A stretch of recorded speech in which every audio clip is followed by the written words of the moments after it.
नमस्कार प्रिय भक्तों, आइए सुनते हैं रवि प्रदोष व्रत कथा। हर महीने की त्रयोदशी तिथि को प्रदोष व्रत किया जाता है। हालांकि अलग अलग दिन प्रदोष व्रत होने से इसका नाम अलग हो जाता है।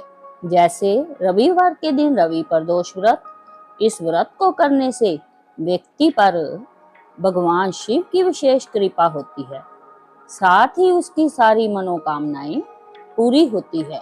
इस दिन व्रत के साथ साथ कथा का पाठ करने से व्यक्ति को व्रत का पूरा लाभ मिलता है। आइए सुनते हैं रवि प्रदोष व्रत कथा।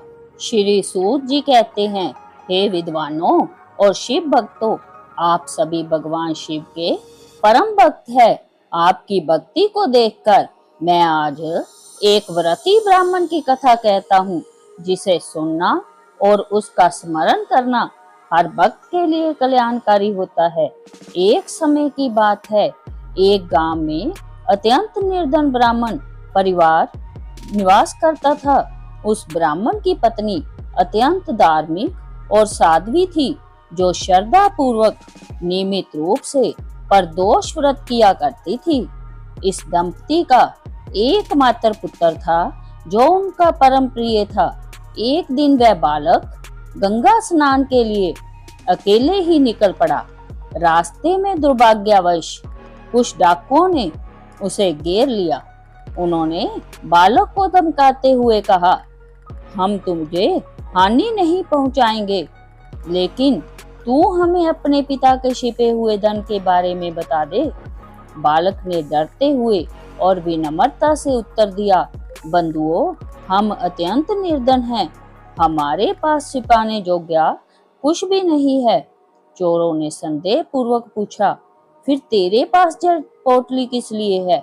बालक ने सरलता से उत्तर दिया, मेरी माँ ने मेरे लिए इसमें रोटियां रखी हैं।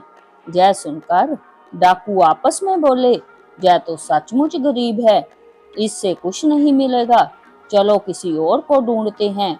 और वे उसे बिना हानि पहुंचाए छोड़कर चले गए। बालक आगे बढ़ते हुए एक नगर पहुंचा। नगर के बाहर एक विशाल बरगद का वृक्ष था। थकावट के कारण वह बालक उसी वृक्ष की छांव में लेट गया और वहीं सो गया। उसी समय नगर के सिपाही डाकुओं की खोज में वहां पहुंचे। उन्होंने उस सोते हुए बालक को देखकर संदेहवश उसे चोर समझ लिया और बंदी बनाकर राजा के समक्ष प्रस्तुत किया। राजा ने बिना जांच पड़ताल किए बालक को कारावास में डालने का आदेश दे दिया। इधर उसी रात बालक की मां ने प्रदोष व्रत किया और भगवान शिव की भक्ति में ले रही। उसी रात्रि राजा को स्वप्न में भगवान शिव ने दर्शन दिए और कहा, जिस बालक को तुमने बंदी बनाया है वह निर्दोष है। यदि प्रातः काल उसे मुक्त नहीं किया गया तो तुम्हारा राज्य और वैभव समाप्त हो जाएगा। सुबह होते ही राजा भयभीत होकर उठा और बालक को बुलवाकर उससे पूरी घटना पूछी। बालक ने रोते हुए सारी सच्चाई कह सुनाई। राजा ने सत्य जानने के बाद सिपाहियों को आदेश दिया कि बालक के माता पिता को नगर में बुलवाया जाए। जब वे पहुंचे तो राजा ने उन्हें सांत्वना दी और कहा, तुम निश्चिंत रहो, तुम्हारा पुत्र निर्दोष है। शिव की कृपा से तुम पर संकट आया था, लेकिन अब वह टल गया है। राजा ने उनकी दरिद्रता देखकर उन्हें 5 गांव दान में दे दिए। इसके बाद वह ब्राह्मण परिवार सुख और समृद्धि से भर गया।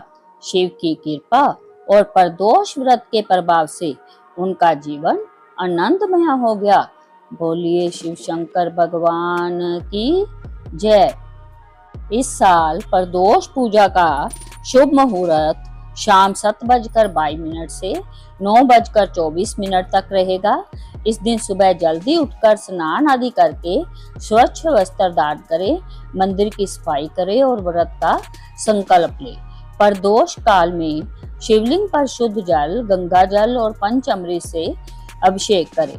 शिव जी को सफेद या लाल चंदन लगाए। इसके बाद बेलपत्र, बांग, दतूरा और अक्षत अर्पित करें। पूजा के दौरान ओम नमः शिवाय मंत्र का जाप करते रहें। इसके बाद धूप दीप जलाकर शिव जी की आरती करें और प्रदोष व्रत की कथा सुने या पढ़े। अंत में भगवान शिव और माता पार्वती को फलों और मिठाई का भोग लगाएं। रवि प्रदोष व्रत पर सूर्य देव की कृपा के लिए तांबे के लोटे में जल ले और उसमें थोड़ा सा गुड़ डालकर शिवलिंग पर अर्पित करें।